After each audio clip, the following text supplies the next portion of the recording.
ఓం నమో వెంకటేశాయ.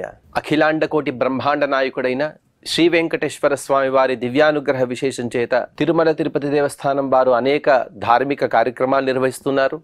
అందులో భాగంగా ప్రతిరోజు మనం శ్రీమన్ మహాభారత అంతర్గత అరణ్య పర్వంలోని విశేషాలను యథావతి తెలుసుకునే ప్రయత్నం చేస్తున్నాము.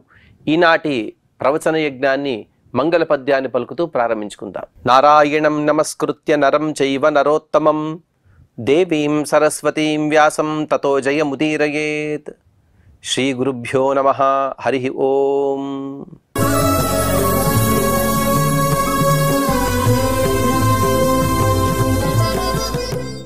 మార్కండేయ మహర్షి గారు బ్రాహ్మణుల యొక్క ప్రాశస్త్యాన్ని చెబుతూ ఉన్నారు. అందులో భాగంగా పరీక్షన్ మహారాజు యొక్క వృత్తాంతాన్ని చెప్పి, ఆ పరీక్షన్ మహారాజు యొక్క భార్యకు సుశోభనకు ఒక శాపం కూడా తగిలింది. నీ కుమారులు బ్రాహ్మణుల యొక్క అవమానాన్ని చేసి అనేక దుర్గతులను పొందుతారు అనే ఒక తనగా సుశోభన యొక్క తండ్రి గారైన ఆయువు గారే ఈ శాపాన్ని ఇచ్చారు. ఆ శాపం యొక్క వృత్తాంతం, ఆ శాపం ఎలా తగులుతుంది అనే విషయాన్ని కూడా మార్కండేయ మహర్షి గారు చెబుతూ ఉన్నారు. శలుడు ఒకసారి వేటకు వెళ్ళాడు.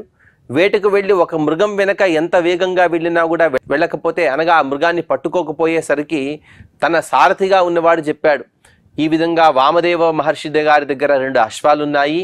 ఆ అశ్వాలు మన రథానికి పూంచుకుంటే మనం ఎంత వేగంగానైనా వెళ్ళవచ్చు అని చెప్పిన విధంగా ఇతను వెళ్ళి ఆ వామదేవ మహర్షి గారి దగ్గర 2 అశ్వాలను స్వీకరించాడు. వామదేవ మహర్షి గారు కూడా చెప్పారు, నీ పనింతా అయిపోయిన తర్వాత వెంటనే ఈ అశ్వాలు నాకు అప్పచెప్పమని. కానీ ఈ రాజు ఆ 2 అశ్వాలను అప్పచెప్పక తన దగ్గరే అట్టి పెట్టుకున్నాడు. అప్పుడు సాక్షాత్తుగా వామదేవ మహర్షి గారే ఇతని రాజ్యానికి వచ్చి ఆ 2 అశ్వాలను ఇవ్వమంటే ఈ రాజు చెప్పాడు, ఈ విధంగా 2 వృషభాలను ఇస్తాను, వాటిని తీసుకోండి అని చెప్పాడు. కానీ ఆ మహర్షి గారు ఒప్పుకోలేదు. నాకు ఆ అశ్వాలే కావాలని చెప్పిన సందర్భంలో రాజుగారు చెబుతూ, రాజోవాచ చత్వారస్వాం వాగార్ధభా సంవహంతు శ్రేష్టాశ్వస్యతరో హరయో వా తరంహాః తైస్త్వం యాహి క్షత్రియస్వేషవాహో మమైవ వామ్యో నతవైతో హి విద్ధి. ఓ మహర్షి, మీకు 2 వృషభాలు ఇస్తానని చెప్పాను, కానీ అవి కూడా వద్దని చెప్పారు. కానీ 4 కంచెర గాడిదలు ఇస్తాను, వాటినినే తీసుకోండి, అవి కూడా చాలా వేగంగా వెళ్ళగలవు. అలాగే మీకు ప్రయాణానికి ఏ ఏర్పాట్లు అయితే కావాలో అన్ని ఏర్పాట్లు కూడా నేను చేస్తున్నాను. కానీ ఈ వామ్య అశ్వాలు ఏవైతే ఉన్నాయో ఇవన్నీ కూడా క్షత్రియులకు యోగ్యమైనటువంటివి. తైస్త్వం యాహి క్షత్రియ స్వేషవాహో, ఇవన్నీ కూడా క్షత్రియుల దగ్గర ఉండవలసిన వస్తువులు.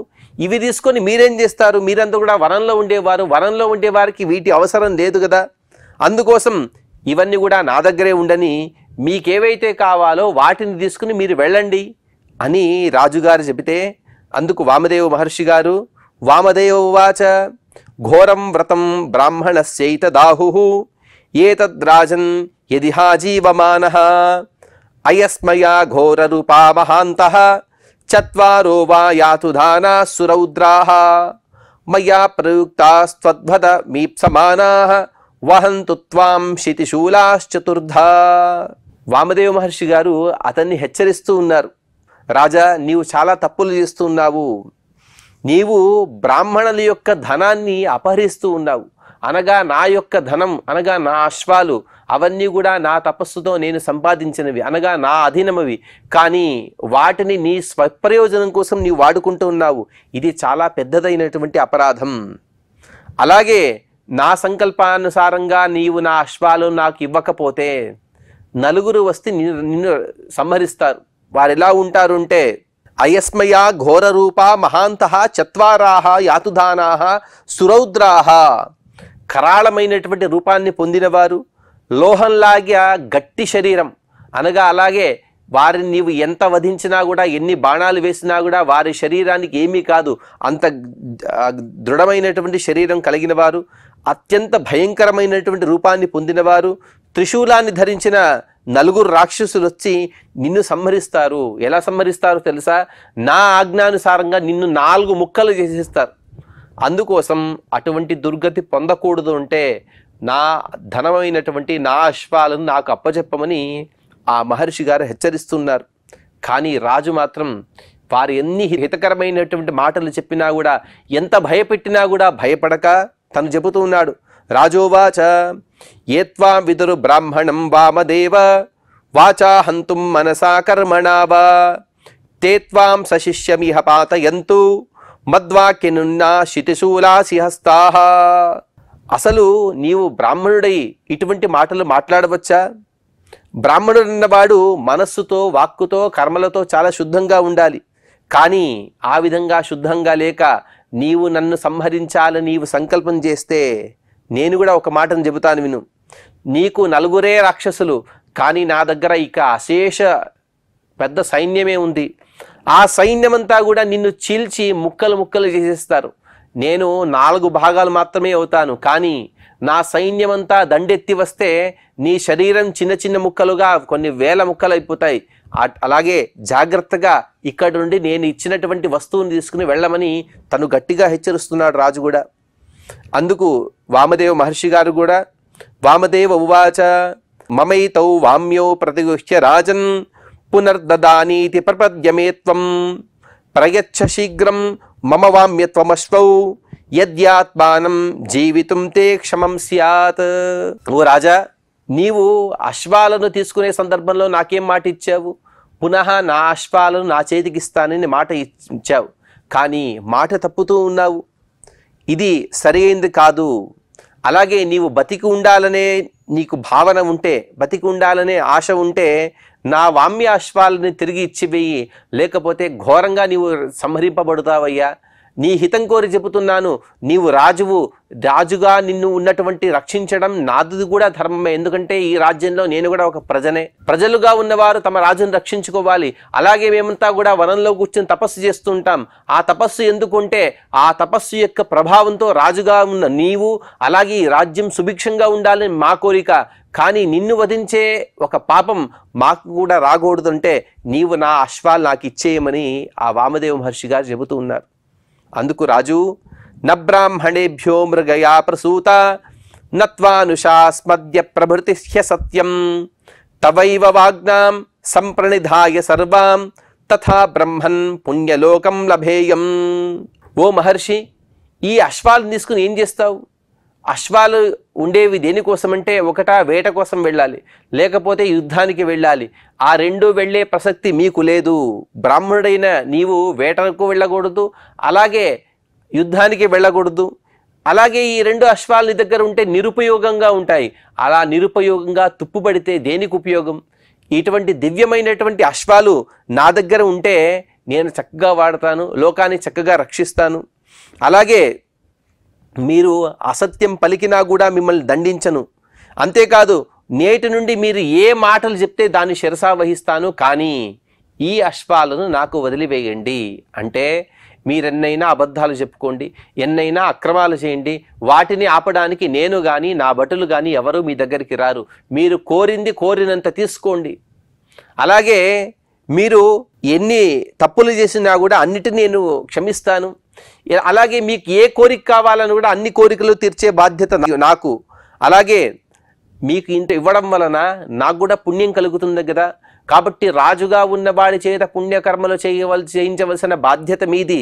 అందుకోసం ఈ 2 అశ్వాలు నాకే ఇవ్వండి. మీరు కోరినంత ధనాన్ని మీకు ఇస్తాను. మీకు ఇచ్చినటువంటి ధనాన్ని దానం చేసిన పుణ్యము వస్తుంది. ఆ ధనంతో మీరు కూడా సుఖంగా ఉండవచ్చు కదా. ఆ ధనాన్ని ఇచ్చినందుకు నాకు పుణ్యం వలన స్వర్గలోక ప్రాప్తి జరుగుతుంది. కాబట్టి అలాగే మీరు ఈ ధనాన్ని తీసుకుని వెళ్ళండి, కానీ ఈ 2 వామ్య అశ్వాలను మీకు ఇవ్వను అని తేల్చి చెప్పేశాడు. అందుకు వామదేవ మహర్షి గారు వామదేవోవాచ నానుయోగో బ్రాహ్మణానాం భవంతి వాచా రాజన్ మనసా కర్మణా వా యస్వేవం బ్రహ్మ తపసాన్వేతి విద్వాన్ తేన శ్రేష్ఠో భవతి హి జీవమానః. ఓ రాజా, నీవు ఇంతకుముందు అన్నావు మనస్సుతో, వాక్కుతో, శరీరంతో శుద్ధంగా ఉన్నావా లేదా అని నన్ను ప్రశ్నించావు. నేను ఎప్పుడు కూడా అదే విధంగా ఉన్నాను. అలాగే నీవేదో నన్ను దండిస్తాను అని అంటూ ఉన్నావు. నన్ను నీవు ఏమీ చేయలేవు. అసలు నాలో నాకెంతైతే సామర్థ్యం ఉందో ఆ సామర్థ్యం ముందు నీవెంత? మనస్సుతో కానీ, వాక్కుతో కానీ, కర్మలతో కానీ నన్ను నీవు దండించలేవు. ఈ విషయం తెలుసుకో గట్టిగా. నా సామర్థ్యం గురించి చక్కగా తెలుసుకో. బ్రాహ్మణుల యొక్క సేవ అనేది చాలా గొప్పదైనటువంటి భాగ్యం. బ్రాహ్మణ సేవ అంటే వారి దగ్గరికి వెళ్ళి వాళ్ళ పాదార్చన చేసి అది మాత్రం కాదు, వారు చెప్పిన మాటలు వినడం అన్నిటికన్నా పెద్ద సేవ. అందుకోసం ఆ బ్రాహ్మణులలో ఒకడైనటువంటి నేను నీకు నా ధనాన్ని నీకు ఇచ్చాను, నా ధనాన్ని ఇవ్వడానికే నీవిన్ని షరతులు పెడితే, నా ధనాన్ని ఇవ్వడానికే నీవిన్ని మాటలు మాట్లాడితే నేను ఊరుకోగలనా? అలాగే నీవు బహుకాలం వరకు జీవించాలనే కోరిక ఉంటే నా వామ్య అశ్వాలు నాకు ఇవ్వమని ఆ మహర్షి గారు చెబితే, మార్కండేయ ఉవాచ, ఇక అప్పుడేం జరిగిందనే విషయాన్ని మార్కండేయ మహర్షి గారు చెబుతూ, ఏవ ముక్తే వామదేవేన రాజన్ సముత్తస్తు రాక్షసా ఘోర రూపాః తైశూలహస్తైర్వధ్యమాన సరాజ ప్రోవాచేదం వాక్యముచ్చైస్తదానీం. ఇక ఎప్పటికి కూడా ఇతను అశ్వాలని తిరిగి ఇవ్వడనే విషయం ఎప్పటికైతే తెలిసిపోయిందో వామదేవ మహర్షి గారు వెంటనే సంకల్పం చేశారు. వారి సంకల్ప మాత్రం చేత సముత్తస్తు రాక్షసాః ఘోర రూపాః, ఉన్నట్టుండి 4 రాక్షసులు వచ్చారు. వారు ఘోరమైనటువంటి రూపాన్ని పొందారు. శూలాన్ని వారు చేతిలో పెట్టుకున్నారు. వారు ఆ రాజుని వధించబోతున్నారు. అప్పుడు ఆ రాజు గట్టిగా చెబుతూ ఉన్నాడు, ఇక్ష్వాకవో యది బ్రహ్మందలోవా విదాయేమా యది చేమో విశోపి నోత్సక్షే వామదేవస్య వామ్యౌ నైవం విధా ధర్మశీలా భవంతి. ఇక తను చనిపోతున్నాడు. ఇదంతా కూడా మనం గుర్తుపెట్టుకోవాలి. సుశోభన యొక్క తండ్రి గారైనటువంటి మండూకరాజు అయిన ఆయువు యొక్క శాప ఫలితంగా ఆ సుశోభన యొక్క సంతానంలో పెద్దవాడైన శలుడు ఆ ప్రభావాన్ని అనుభవిస్తూ ఉన్నాడు. తను చనిపోయే సందర్భంలో కూడా అతనికి సద్బుద్ధి కలగటం లేదు.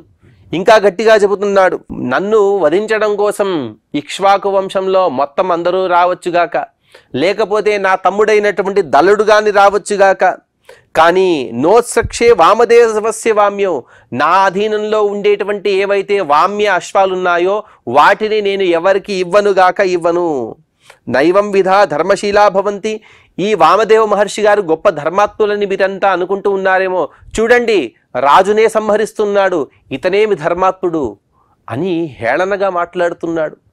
తీసుకున్నది వామదేవ మహర్షి గారి యొక్క సంపదను, కానీ వామదేవ మహర్షి గారినే తను అనరాని మాటలు అంటూ ఉన్నాడు. ఏవం బ్రువన్నేవ సయాతు ధానైః హతో జగామాసు మహీం క్షితీశః తతో విదిత్వా నృపతిం నిపాతితం ఇక్ష్వాకవో వై దళమభ్యసించన్. ఈ విధంగా అతను ఎన్ని మాటలు మాట్లాడినా కూడా, ఎంత తప్పించుకోవడానికి ప్రయత్నం చేసినా కూడా ఆ వామదేవ మహర్షి గారి సంకల్పం చేత వచ్చిన 4 ఘోర రూపం కలిగిన శూలహస్తులైన రాక్షసులు వెంటనే ఆ శల్యుడిని సంహరించారు. సంహరించిన తర్వాత అతను పైలోకాలకి వెళ్ళిపోయాడు. ఎప్పుడైతే శల్యుడు సంహరింపబడ్డాడో అని తెలుసుకున్నారో వెంటనే అక్కడున్నటువంటి ప్రజలు, మంత్రులు, అమాత్యులు అందరూ కలిసి ఆ శల్యుడి తమ్ముడైనటువంటి దళుడిని రాజుగా వారు చేశారు, అభిషేకం చేశారు. రాజ్యే తదా తత్ర గత్వా స విప్రః ప్రోవాచేతం వచనం వామదేవః దళం రాజానం బ్రాహ్మణానాం హిదేయం ఏవం రాజం సర్వధర్మేషు దృష్టం. ఇక దళుడు రాజ్యాన్ని పొందాడు, కానీ తమ అశ్వాలు తమ దగ్గరికి రాలేదు. వామదేవ మహర్షి గారు తమ ఆశ్రమానికి వెళ్ళిపోయారు. ఎప్పుడైతే దళుడు కూడా రాజ్యాన్ని పొందాడో, రాజుగా అయ్యాడో, ఆ రాజు దగ్గరికి వెళ్ళి వామదేవ మహర్షి గారు మరొకసారి చెబుతున్నారు, రాజానం బ్రాహ్మణానాం హి దేయం. బ్రాహ్మణుల యొక్క సంపదలు ఏవైతే ఉంటాయో అవి బ్రాహ్మణులకి ఇవ్వాలయ్యా. ఇదన్నీ సర్వధర్మేషు దృష్టం. అన్ని ధర్మాల్లో కూడా చెప్పారంటే బ్రాహ్మణుల యొక్క ధనం మాత్రమే కాదు, బ్రాహ్మణుల ధనం బ్రాహ్మణులకి ఇవ్వాలి, క్షత్రియుల ధనం క్షత్రియులకి ఇవ్వాలి, వైశ్యుల ధనం వైశ్యులకి ఇవ్వాలి, శూద్రుల ధనం శూద్రులకి ఇవ్వాలి. అనగా వారి వారి ధనము వారి వారి దగ్గరే ఉండవలసినది. దానిపైన వేరే ఎవరికి కూడా హక్కు ఉండదు, అధికారం ఉండదు. అటువంటి సందర్భంలో నా అశ్వాలను తీసుకుని మీరేం చేస్తారు? అందుకోసం నా వామ్య అశ్వాలు ఏవైతే ఉన్నాయో వాటిని నాకు ఇవ్వమని ఆ మహర్షి గారు గట్టిగా అడుగుతున్నారు. బిభేషి చేత్ త్వమధర్మా నరేంద్ర ప్రయచ్చమే శీఘ్రమేవాద్య వామ్యౌ ఏతచ్ఛ్రుత్వా వామదేవస్య వాక్యం సపార్థివస్సు తమువాచ రోషాత్.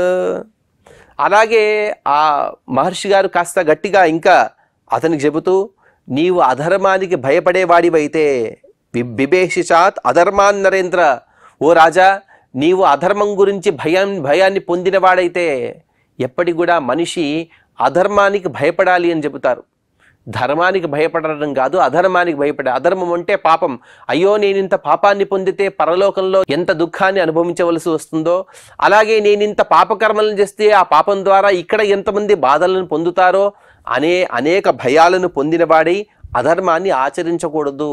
అటువంటి అధర్మం చేత నీకు భయం ఉంటే ప్రయచ్చమే శీఘ్రమేవ అద్య వామ్యో, వెంటనే నా వామ్య అశ్వాలు ఏవైతే ఉన్నాయో వాటిని నాకు ఇవ్వమని అడుగుతున్నారు. ఈ మాటలు విన్నటువంటి ఆ దళుడు కూడా వెంటనే రోషంతో మాట్లాడుతున్నాడు. అది కూడా సాక్షాత్తుగా వామదేవ మహర్షితో మాట్లాడకుండా తన సారథితో మాట్లాడుతున్నాడు. అనగా ఎదురుగా ఉన్నటువంటి మహర్షి గారు గొప్పవారు, తపస్సంపన్నులు, అలాగే వారి సంపదలే మన దగ్గర ఉన్నప్పటికీ కూడా వారి దగ్గర వినయంగా మాట్లాడకుండా తన సారథి ద్వారా వారికి కొన్ని మాటలు చెప్పిస్తున్నారు. ఏకం హిమే సాయకం చిత్రరూపం దిగ్ధం విషేనాహర సంగృహీతం ఏన విద్ధో వామదేవ శయీత సందశ్యమాన స్వభిరార్త రూప. చాలా ఘోరమైనటువంటి మాటలు మాట్లాడుతున్నాడు ఆ దళుడు కూడా. తన అన్నగారైనటువంటి శలుడు మరణాన్ని పొందాడు వామదేవ మహర్షి గారి శాపం వలన. ఇతనికి కూడా బుద్ధి రాలేదు, ఇతను కూడా అటువంటి మాటలే మాట్లాడుతున్నాడు. ఓ సూత, విషంలో ముంచినటువంటి ఒక బాణాన్ని తీసుకురా, ఆ బాణాన్ని ఈ మహర్షి పైన నేను ప్రయోగిస్తాను. అప్పుడు ఆ బాణం అలాగే ఆ విషం ఈ రెండిటి ప్రభావం వలన ఈ మహర్షి తను మరణాన్ని పొందుతాడు. ఇతను మరణించిన తర్వాత మనం ఇతని శరీరాన్ని 4 కూడలు ఎక్కడైతే ఉంటుందో ఆ ప్రదేశంలో మనం పడవేద్దాం. ఎక్కడైతే కుక్కలు ఉంటాయో ఆ కుక్కల దగ్గర పడవేద్దాం. సందశ్యమాన స్వభిహి ఆర్తరూప, అవన్నీ కూడా ఇతన్ని పీక్కు తింటాయి. ఆ దృశ్యాన్ని నేను చూడాలని ఘోరమైన మాటలు చెబుతూ ఉన్నాడు. చూడండి ఎంత అనగా రాజుగా ఉన్నవాడికి ఎప్పుడు కూడా పరద్రవ్యం పైన ఎటువంటి వ్యామోహం ఉండకూడదు. ఇదే విషయాన్ని ముందు అనేక కథల ద్వారా కూడా చెప్పబోతున్నారు మార్కండేయ మహర్షి గారు. అక్కడంతా కూడా ఎటువంటి రాజుగా ఉండాలి అనే విషయాన్ని అక్కడ చెబుతారు, ఇక్కడ ఎటువంటి రాజుగా ఉండకూడదు అనే విషయాన్ని కూడా ఇక్కడ చెబుతూ ఉన్నారు. అందుకు వామదేవ మహర్షి గారు చెబుతూ, వామదేవ ఉవాచ జానామి పుత్రం 10 వర్షం తవాహం జాతం మహిష్యాం శేనజితం నరేంద్ర త్వం జహిత్వం మద్వచనాత్ ప్రణున్నః తూర్ణం ప్రియం సాయకైర్ఘోర రూపైః. ఓ దళ చక్రవర్తి, నీ గురించి నాకు తెలియదా? నాకు తెలుసు. అలాగే నీ భార్య గురించి తెలుసు, నీ సంతానం గురించి కూడా తెలుసు. నీవేదైతే బాణాన్ని నా యందు ప్రయోగిస్తావు అని అనుకుంటున్నావు కదా, ఆ బాణం వల్ల నాకేమీ కూడా కాదు. కానీ ఒక మాట గుర్తుపెట్టుకో, నేను నీకు బాధ కలిగించాలంటే నేనేం చేస్తానంటే, నీ కుమారుడుగా ఉన్నవాడు శేనజిత్తు అనే ఒక కుమారుడు, అతనికి 10 సంవత్సరాలు. అతడంటే నీకెంతో ప్రేమ. కానీ నీవు నా పైన బాణాన్ని ప్రయోగిస్తాను అని చెబుతున్నావు కదా, ఆ పాపం వలన నీవు బాణం నా పైన ప్రయోగించే అవసరం లేదు, కానీ ఆ మాటను చెప్పావు కదా, విషపూరితమైనటువంటి బాణాన్ని నాపై ప్రయోగించి నా శరీరాన్ని కుక్కలకు ఆహారంగా పడవేస్తానని చెబుతున్నావా? ఈ మాటల యొక్క పాపం వలనే నా తపశ్శక్తి, నేను శాపం ఇవ్వకపోవచ్చు, కానీ నీకు దుఃఖంగా పరిణమిస్తూ నా శాపం నీకు అత్యంత ప్రియుడైనటువంటి నీ కుమారుడు సంహరింపబడతాడు, జాగ్రత్తగా ఉండు. మార్కండేయ ఉవాచ ఏవ ముక్తో వామదేవేన రాజన్ అంతఃపురే రాజపుత్రం జఘాన ససాయకస్తిగ్మచేదా విసుష్టః శుత్వా దళస్తత్ర వాక్యం బభాషే. ఇక అక్కడ ఉన్నటువంటి అమాత్యులు అందరూ వచ్చి దళుడికి చెబుతున్నారు, నాయనా ఇటువంటి పనులు చేయవద్దు, వామదేవ మహర్షి గారు చాలా గొప్పవారు అని ఎంత చెప్పినా కూడా విషపూరితమైనటువంటి ఒక బాణాన్ని వామదేవ మహర్షి గారి పైన తను ప్రయోగించాడు. కానీ ఆ మహర్షి గారి యొక్క తపస్సు చేత ఆ బాణం తిరిగి అతని పైన అనగా వామదేవ మహర్షి గారి పైన ఎటువంటి ప్రభావాన్ని చూపక ఆ బాణం అలాగే వెళ్ళి ఇతని కుమారుడైన అనగా దళుని యొక్క కుమారుడైన 10 సంవత్సరాల వాడు చిన్నవాడు అతని పైన ప్రయోగింపబడినది.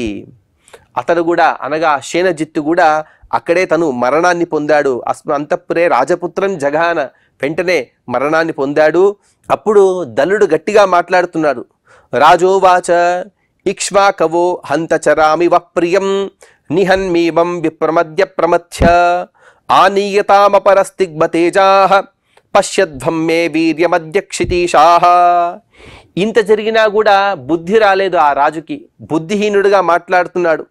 నేను ఇక్ష్వాకు వంశంలో పుట్టిన వాడిని, ఇక్ష్వాకు వంశంలో పుట్టిన రాజుగా ఉన్నటువంటి దలుడిని చెబుతున్నాను. ఓ ఇక్ష్వాకు వంశీయులారా, నా మాట వినండి, ఇంకొక బాణాన్ని తీసుకురండి అని చెబుతున్నాడు.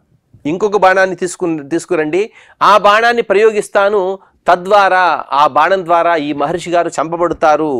మీ అందరికి కూడా, అనగా ఇంతవరకు మీరందరూ బాధపడుతున్నారు కదా, మీరేం బాధపడద్దండి, నా కుమారుడు చనిపోతే చనిపోయాడు, ఇతన్ని కూడా నేను సంహరిస్తాను అని ప్రతిజ్ఞ చేస్తున్నాడు.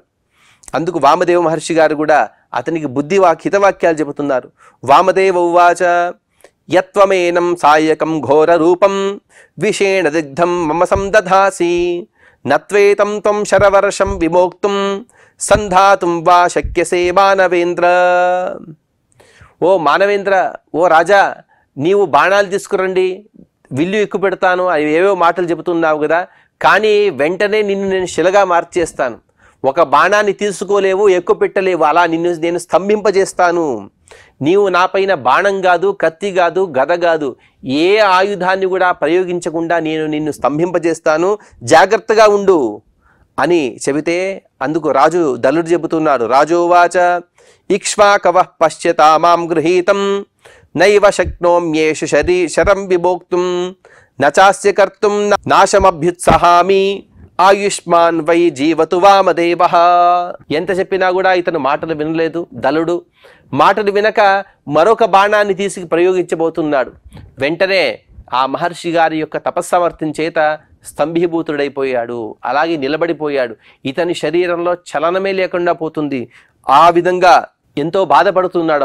అప్పుడు కానీ ఇతనికి బుద్ధి రాలేదు. అప్పుడు బుద్ధి వచ్చింది. అనగా ఎప్పుడైతే ఆ మహర్షి యొక్క తపస్సు చేత స్తంభీభూతుడయ్యాడో అప్పుడు తను బాధతో మాట్లాడుతున్నాడు. ఈ వామదేవ మహర్షిని నేను సంహరించాలని అనుకున్నాను, కానీ ఇతని తపస్సామర్థ్యం అనేది నాకిప్పుడు తెలిసి వచ్చింది కాబట్టి నా కాళ్ళు చేతులన్నీ కూడా స్తంభింపబడ్డాయి. అందుకోసం నేను ఇతన్ని సంహరించాలనే నా సంకల్పాన్ని నేను విరమించుకుంటూ ఉన్నాను. అలాగే ఇతన్ని చంపాలనే ఉద్దేశమే నాకు లేదు అని చెబుతున్నాడు. అంటే భయం కలిగింది. ఒకచోట తన కుమారుడు చంపబడ్డాడు, మరొక చోట తనకు కూడా ఆపద వచ్చింది కాబట్టి ఇక ఏమవుతుందో భయపడుతూ నేను ఇతన్ని చంపాలనే ఉద్దేశం లేదు. అలాగే ఆయుష్మాన్ వై జీవతు వామదేవః, దీర్ఘకాలం వరకు కూడా ఈ వామదేవ మహర్షి గారు సుఖంగా బతకని నేను ఇతన్ని వదిలివేస్తున్నాను అని ఆ మహర్షి గారి పైన ఏదో దయ చూపించినట్టుగా తను మాట్లాడుతూ ఉన్నాడు. అందుకు వామదేవ మహర్షి గారు చెబుతూ, వామదేవ ఉవాచ సంస్పృశ్యైనాం మహిషీం సాయకేన తతస్తస్మాదేన సోమోక్షసేత్వం తతస్తథా కృతవాన్ పార్థివస్తు తతో మునీం రాజపుత్రీ బభాషే. ఇక అందరూ వచ్చి శరణు కోరారు. స్వయంగా దలుడు కూడా చెబుతున్నాడు, అయ్యా నా తప్పుని క్షమించండి, అలాగే మీరు సుఖంగా ఉండండి, మీకు కావలసినటువంటి వామ్యాశ్వాలను మీకు ఇచ్చివేస్తాను అని తను శరణాగతుడైన తర్వాత అతనికి ఇప్పుడు తన తప ప్రభావం చేత స్తంభీభూతుడయ్యాదు కదా, దానికి నివృత్తి కూడా ఆ మహర్షి గారు చెబుతున్నారు. రాజా భయపడవద్దు, నీవు నాపైన ఏ బాణానైతే ప్రయోగించాలని అనుకుంటున్నావో ఆ బాణాన్ని మరొకసారి నీకే స్పర్శ చేయించాలి. తద్వారా మాత్రమే నీవు ఈ స్తంభీభూతుడైన ఈ పరిస్థితి నుండి బయటికి వస్తావు, పునః చలనాన్ని పొందుతావు. అది కూడా రాణిగారే చేయాలి. అనగా రాణిగారు నీ చేతి నుండి బాణాన్ని తీసుకొని ఆ బాణం చేత నిన్ను ఒకసారి అలా స్పృశించాలి. తద్వారా నీ బ్రహ్మహత్యా పాతకం పోతుంది. బ్రహ్మహత్యా పాతకం అంటే ఏదో ఒకరిని సంహరిస్తే వచ్చే పాతకం కాదు, వారిని అకారణంగా చంపాలనే ప్రయత్నాన్ని సంకల్పాన్ని మనసులో పెట్టుకున్నా కూడా ఆ బ్రహ్మహత్యా పాతకం మనకు చుట్టుకుంటుంది. కాబట్టి ఇక నీవు ఆ పాతకం నుండి విముక్తుడివై పునః శరీరంలో చలనాదులను పొందుతావు అని చెప్పిన తర్వాత ఇక రాజుగారు కూడా ఎటువంటి వేరే గత్యంతరం లేదు. అందుకు తన రాణిని పిలిచి ఆజ్ఞాపించాడు. ఆ రాణి కూడా అక్కడికి వచ్చి ఆ మహర్షితో ఇలా విన్నవించుకుంటూ ఉంది. రాజపుత్ర్యువాచ యథాయుక్త వామదేవాహమేనం దినే దినే సందిశంతి నృశంసం బ్రాహ్మణేభ్యో మృగయతి సునృతాని తథా బ్రహ్మన్ పుణ్యలోకం లభేయం. ఆ రాజపుత్రి చక్కగా వామదేవ మహర్షి గారికి నమస్కరించి తన బాధలు చెప్పుకుంటుంది. ఓ వామదేవ మహర్షి, కఠినమైనటువంటి స్వభావం కలిగిన నా పతి గురించి నేనేం చెప్పగలను? ఎన్నోసార్లు చెప్పాను, జాగ్రత్తగా ఉండమని చెప్పాను. అలాగే బ్రాహ్మణుల యొక్క, అలాగే క్షత్రియులైనా వైశ్యులైనా వేరే శూద్రులైనా ఎవరెవరి ధనాన్ని వారి దగ్గరే ఉండాలి అని ఎన్నో హితవాక్యాలు చెప్పాను. మృదువుగా చెప్పాను, గట్టిగా కూడా చెప్పాను. అలా అంత మాత్రం కాదు, పెద్దవారిస్తే వారిని సేవించుకోమని చెప్పాను, వారి దగ్గర శరణాగతి కమ్మని చెప్పాను. కానీ మీ దగ్గర ఏ మాటలైతే మాట్లాడకూడదో, తన అన్నగారు పొందినటువంటి గతిని చూసైనా ఇతనికి బుద్ధి వస్తుంది అని అనుకుంటే ఆ గతి ద్వారా బుద్ధిని పొందక స్వయంగా తను కూడా మూర్ఖుడై అనేక పాపాలను చేశాడు. అలాగే నా కుమారుడు కూడా వధింపబడ్డాడు. దీనికన్నా వేరే దుఃఖం ఏదైనా ఉన్నదా? ఇక ఇతను మాట్లాడే మాటలు తద్వారా వచ్చేటువంటి పాపం ఏదైతే ఉందో ఆ పాపం నుండి నివృత్తిని మాకు మీరు ఉపదేశించండి, మీరు మాపైన ఆగ్రహించకండి అని తను ఆ వామదేవ మహర్షి దగ్గర శరణు కోరినది. శరణు కోరిన తర్వాత ఆ వామదేవ మహర్షి గారు ఏమి చెప్పారనే విషయాన్ని మనం తదుపరి ప్రవచనంలో తెలుసుకునే ప్రయత్నం చేద్దాం. ఈనాటి ప్రవచన యజ్ఞాన్ని శ్రీ శ్రీనివాస పరబ్రహ్మ యొక్క పాద పద్మముల యందు సమర్పణ చేస్తూ క్షమాప్రార్థన మరియు మంగళ పద్యాన్ని పలుకుదాం. యదక్షరపదభ్రష్టం మాత్రాహీనం చ యద్భవేత్ తత్సర్వం క్షమ్యతాం దేవ నారాయణ నమోస్తుతే. శ్రియః కాంతాయ కళ్యాణ నిధయే నిధయేర్థినాం శ్రీవేంకట నివాసాయ శ్రీనివాసాయ మంగళం.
Om Namo